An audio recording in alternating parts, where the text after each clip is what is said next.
Hi, my name is Ella. And I'm Charlotte. And we're here interviewing Peter and Matthew Kennard, father and son. Our first question would be, to what extent has your relationship between the two of you impacted the work you create and your creative processes? It's probably better I answer that because I grew up with him as my dad rather than you weren't. You weren't when you were forming your art. I didn't exist, so it's probably easier for me to. But in terms of my dad's influence, as I was saying earlier, it's difficult because obviously art is very different to journalism in the medium and the methodology of the pursuit. But I do think that I got a lot of stuff from my dad, especially the politics. You know, it's funny because my original obsession was art. I used to be very obsessed with art rather than journalism, but I was reading things like George Orwell and stuff when I was young, and my dad had a subscription to the New Statesman magazine, which is a sort of left-wing, well, it used to be left-wing magazine in the UK, and I kind of read it, but without becoming that interested in it. But I think that probably that had put some seeds down for when I finally became politicized properly during the war in Iraq in 2003, or the build-up to the war in Iraq. But like his work is, unlike a lot of art, is explicitly political. And I think that the methodology he uses in photomontage, which is breaking images apart and putting them together to make a new meaning, is quite similar to what I do with my journalism in terms of breaking apart or deconstructing official propaganda and juxtaposing it with facts that are buried or suppressed. So there's that link. And then there's the creative link, which is people don't think of journalism as creative, but it is very creative in a couple of ways. One is you have to constantly think up stories, and not just stories, you have to think up stories that are doable. That's one of the major things I learned early on, is that you can have great ideas, but you've got to be able to do them. I guess it's the same with art. You can have great ideas, but you need to be able to do them. And secondly, the process of finding the information you need, because it's all very well to have a good story, but you also need novel ways to get that information often, whether it be through whistleblowers or freedom of information at request, or there's plenty of other ways of getting information.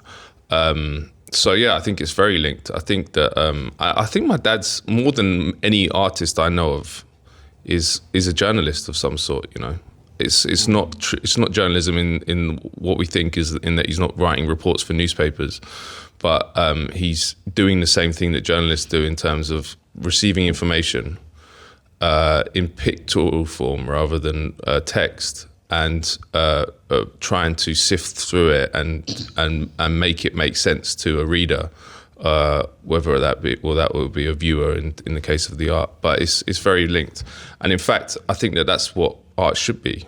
Art is, as my dad was saying earlier, it's like in art schools, it's and at society at large, it's this idea that you have these genius artists that just sit in their studio like Picasso, and they just get fed this divine intervention of creative intervention. But that's very rare. You get those type of people. I think it's much more interesting for me anyway, as a political person, to see someone who's making creative work based on their experiences in the world, and based on their interaction with the world, and based on their interaction with politics. So yeah, it's very linked. I probably wouldn't be doing what I was doing if it wasn't for him. No, probably not. Although I was never good at art as well. Which is probably lucky, because they say you shouldn't do, if your parent has got moderately famous for doing something. It's useful not to go into what they did, because you're always compared to them. So luckily I was never very good at art. So, but yeah, that's about the long and short of it. Yeah. Thank you. This is a question for Mr. Kennard Sr., Peter. Do you think that art has a duty to be political, or is this just the direction that you've taken, and using art as an extension of your views and a way to respond to social and political issues? Yeah.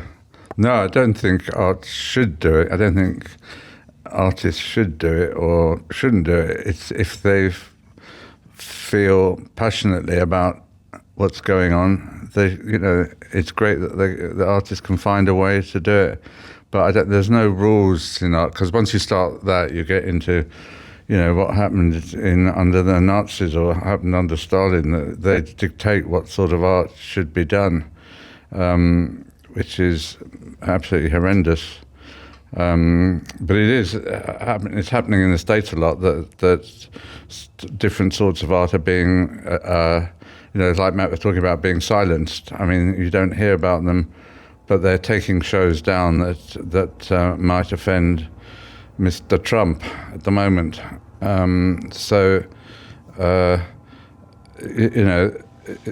There's no necessity to make art around these issues, but I think especially talking to a lot of young people, they want to find ways to express themselves politically through art in a different way from, say, 10, 15 years ago, because of the world we live in, which is, in a state of emergency now in terms of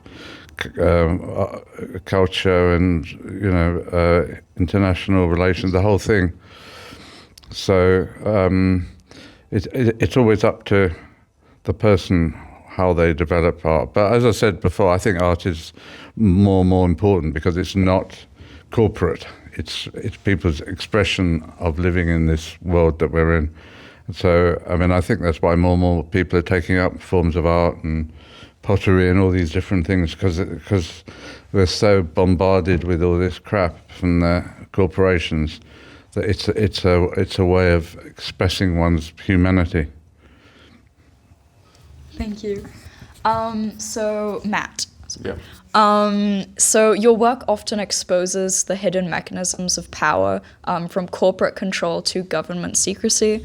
What challenges do you face in uncovering and reporting these stories, and how do you navigate them? Yeah.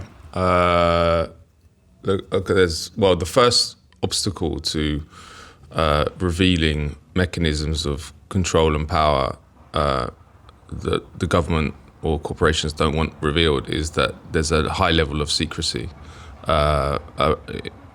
In the UK, it's actually much better in the United States. There's more of a culture of transparency. It's not perfect, but in the UK, even in Europe, comparatively, it's Whitehall, which is where all the government departments are, is known as one of the most secretive governments in the West. So you have to be creative in how you seek information, and you can get it.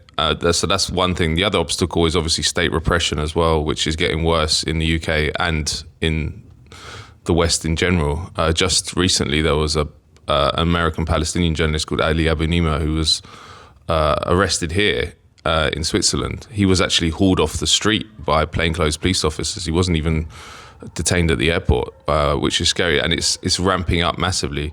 So there's and that's something to do with what I was talking about earlier, which is that we live in a time when information is much freer than it's ever been, and there's ways to diffuse information in much more in a mass scale that didn't exist before. So the state is having to crack down on that newfound freedom.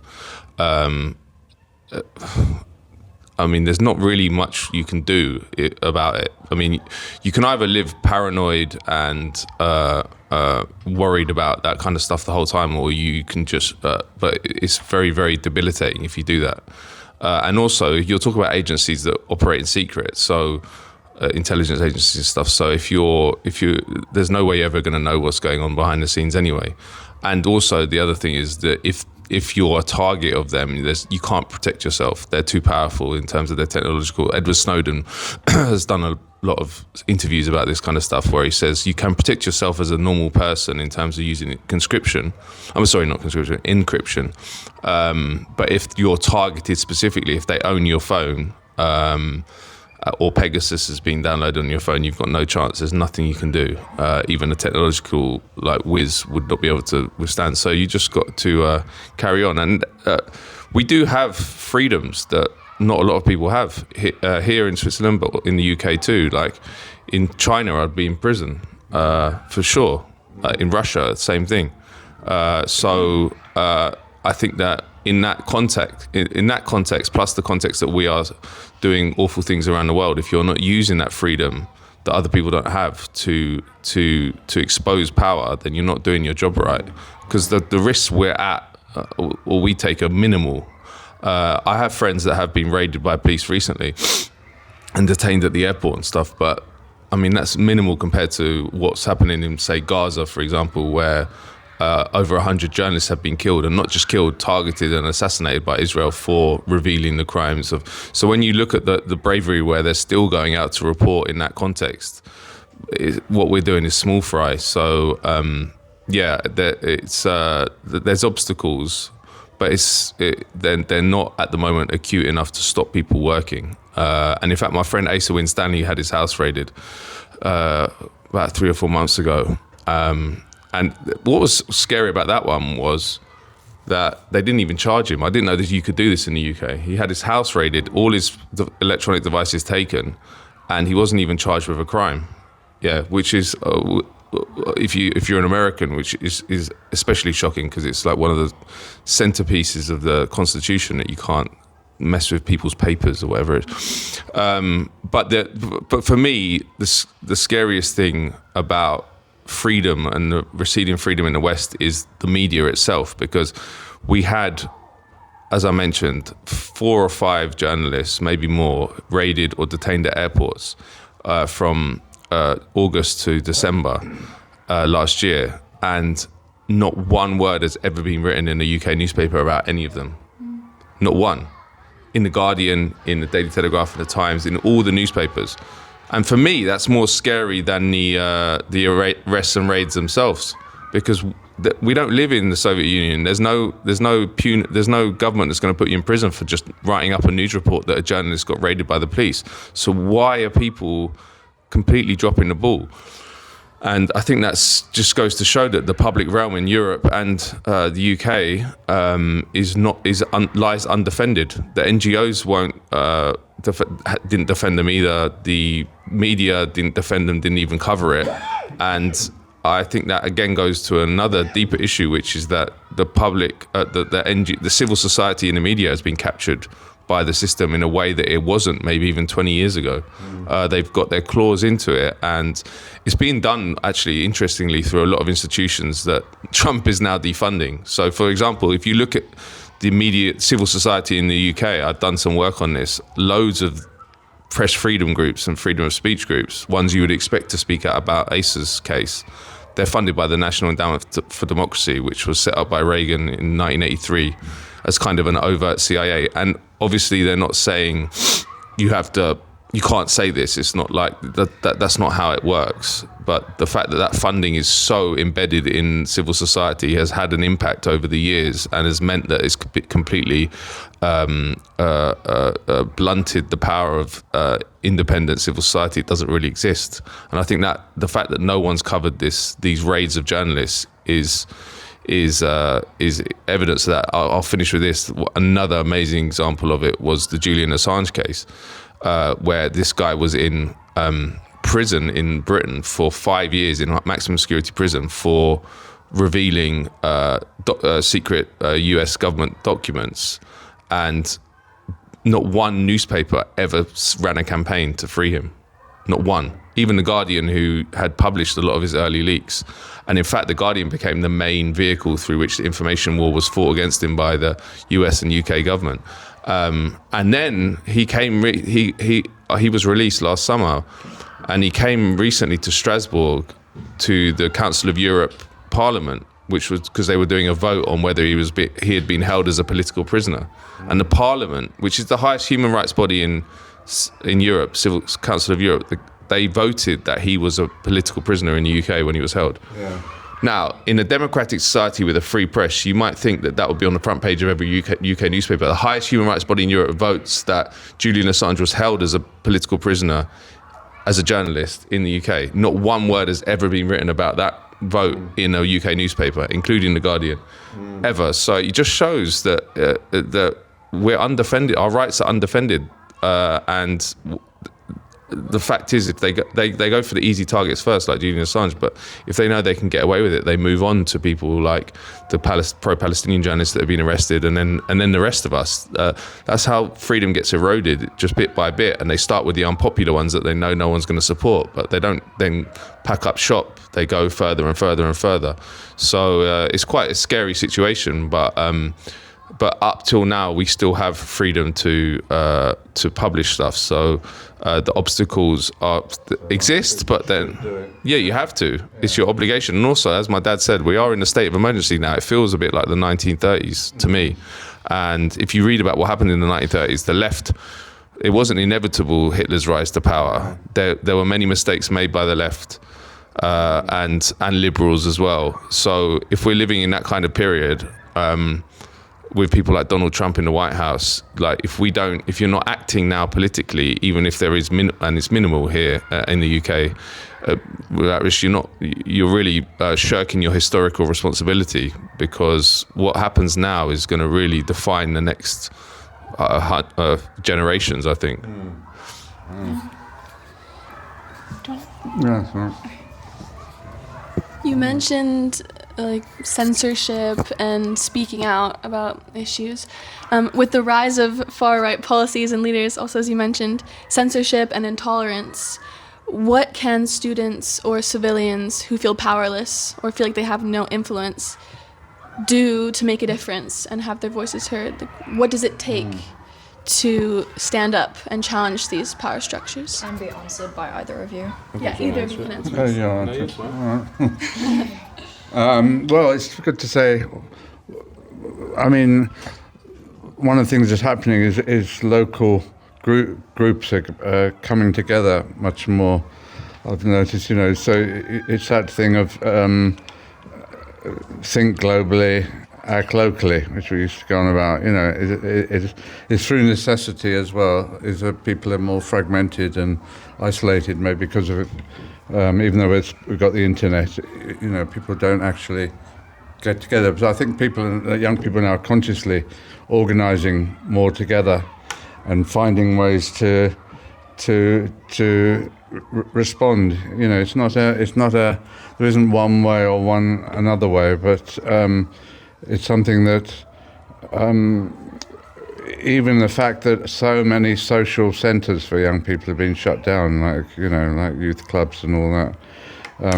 So it's up to young people to find ways to relate to each other, and then maybe join the demonstrations that are going on, or have sort of discussion groups. I mean, there's different ways to operate. It's not, and as Matt says, we can operate in this country without getting, locked up or,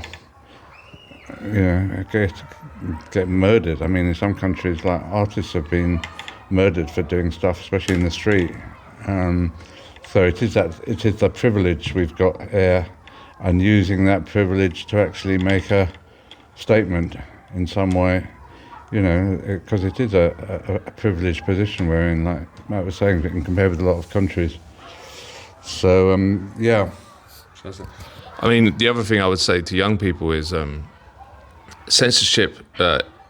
There's overt censorship and there's implicit censorship. And overt censorship we all know about, when when things get banned or taken down or whatever it is. But I'd say the much more powerful form of censorship is the silent one, or the implicit one. Like, what did Chomsky talk about? Yeah, but that's the 5 filters. The filters, yeah. Yeah, of what information gets in. But like I think that the way to, as a young person, is you just got to be, number one, brave, but you've also got to be principled, because you're going to go into a world where every incentive is going to push you towards becoming part of the system. That's the way it works, because that's how you get a good career. That's how you get status. That's how you get money. Like that's what it pushes you into. And I felt it at the Financial Times. There was a lot of pressure to become part of the system, and even when I left, people were saying, "Well, you're crazy. Why would you leave the best newspaper in the world?" But it was a great thing. I don't regret it for a second, because the way that the censorship works is, that you then become marginalized. I mean, my dad's a good example of that. Like, although he's known, he would be much better known if he'd actually stopped making art that really criticized the system. If I'd carried on at the Financial Times, I probably would have been a editor of, I don't know, running the bureau in Washington or something, which I would have hated. But so I think that you only live once. We're all going to die. That's the only certainty of life. Sorry to be bleak, but you might as well use it to actually do something that you believe in. And people don't. The way it works is people don't change because they're consciously thinking, I'm going to become part of the system. It's a very insidious system of how you get acclimatized into it. And what I'd say is you just have to be aware of how the system gets you when you're coming up and resist it actively. You've got to consciously resist it because it will get you otherwise. And again, we're privileged in that extent as well, because in many places, if you don't become part of the system, you literally can't get a job. Whereas there are opportunities in the West, in the fringes still. There are some oligarchs who are lefties that will fund like independent media or whatever. It's not an optimal model for how to fund but there are options. It's not like you're going to be destitute out on the streets. So you might not be super rich and you might not be super well known, but yeah, I mean, for me, it was never difficult with journalism because I never got into it for a sort of more traditional, like status or money or career. So it was when I realized I couldn't do the work I wanted to do at the Financial Times, it was not a difficult decision to be like, I'm not going to be here. But I did see people around me changing within the institution because I started as a trainee and I started with 4 other trainees and I saw how it works. So I just say to young people, there's censorship that's overt, but fight the censorship and fight the regressive culture of the system actively. Know that it exists, actively know that they're going to try and get you. Know that the institutions that you enter prepare you for that world as well, because schools like this, but also I went to Columbia Journalism School in New York, and I felt it much more than I did at Leeds, which was my undergrad uni, which is not an elite uni at all. It was much freer.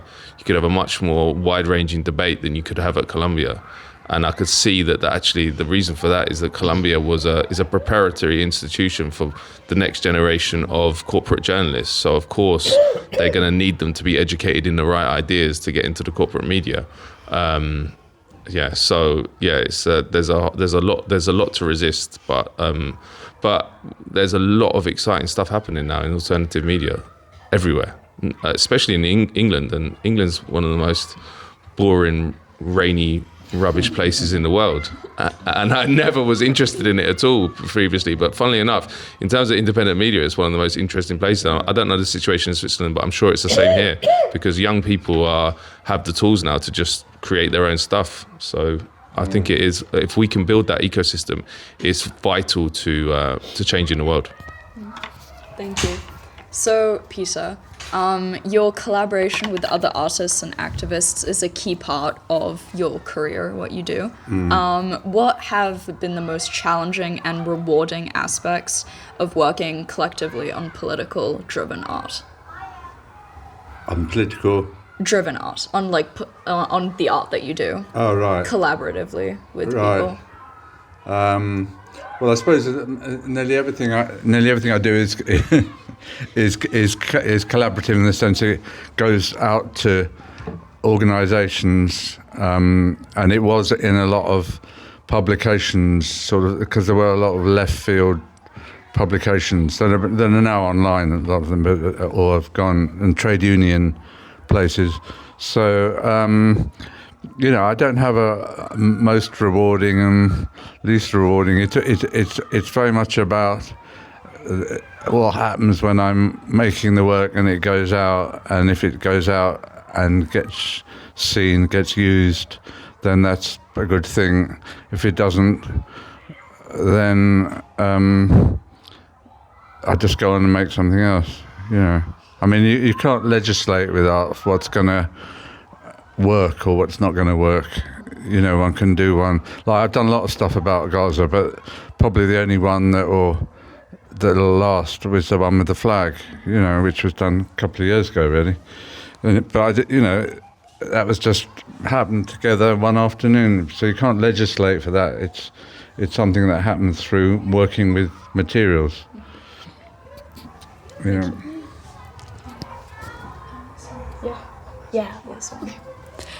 This is the last question, and this is for both of you. How do you see the role of art, photomontage, even investigative journalism? How do you see its role changing and influencing public perspective with the rise of AI, AI-generated images, deepfakes? Yeah, well, I mean, images, as we know now, can be completely constructed and either animated, as film or as stills. But I haven't yet seen a radical image. I don't know if they can train AI to be, on the left. I mean, I haven't seen anything that actually has a critique in it. So I'm not frightened of it. But I mean, the problem is, of course, it takes in everybody's work.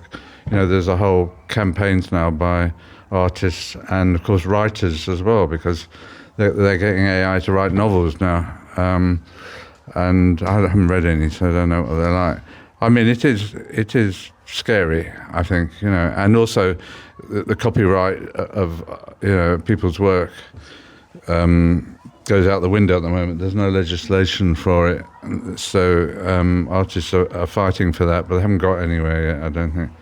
So, but I think, to me, doing montage and, I'm very lucky because I do montage in what I do. And then when I drop dead, Matt still, I've got the feeling that Matt is still going on doing it through words, the same thing. And that's great feeling for me, So, fuck AI. It's okay, we can beep it out. Beep F AI. It's just it's people's consciousness that we've got to engage, and I think that's what Matt's doing in his writing. I'm trying to do that with images.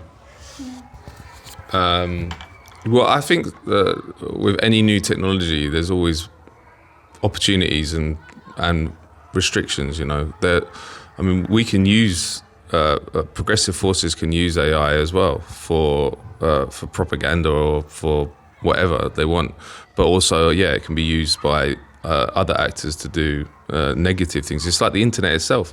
It holds lots of potential for expanding freedom of expression and allowing information to get out that wasn't previously allowed to get out. But it's also got drawbacks in that it enfranchises people like Tommy Robinson, who I mentioned earlier, the far right. So I just feel like it's not a negative or positive thing in that sense. And in terms of journalism, to be honest with you, I think that you could replace most mainstream journalism with an AI bot. To be honest with you, I think it'd probably be better than the journalists that exist anyway. Like the CNN ones or the BBC ones. Literally, you could just run an AI program that you could code to take the information from the politicians. They don't really ever contrast it with the facts. In fact, they barely ever do. So I'm not super worried about it getting rid of mainstream journalism. I think that'll probably be a good thing. In terms of investigative journalism, that's a different thing. I don't think that AI could do proper investigative journalism. Or maybe it could, but as my dad said, you'd have to code it to actually want to expose the system, but you could probably do that. So I mean, it is the level of it is quite shocking in terms of the sophistication of the AI programs that I've used. I haven't used it to do super technical stuff, but in terms of just getting up information or writing reports or stuff like that, I'm quite stunned by how good it is getting. So I'm not. It's not something I even think about that much as well, because the other thing is it's a very Western-centric idea. They're not talking about this so much in places where, like Africa or Latin America, so much, or like where the left is a lot more grounded in working-class communities. I feel like there is no left in the UK, really. I don't know about Europe so much. I mean, Europe there's a bit more, but we don't really have a left. So everyone's obsessed with culture wars and obsessed with new technology. Whereas I spend quite a lot of time in Latin America, it's much more grounded in bread and butter issues. And I think that the change in the world is going to come from those places rather than here. I'm quite pessimistic about the potential for change. In fact, I think the right is ascendant across Europe. Well, we're seeing that, aren't we? Although you have people like Mélenchon in France and De Link in Germany just did all right, but in the UK is non-existent.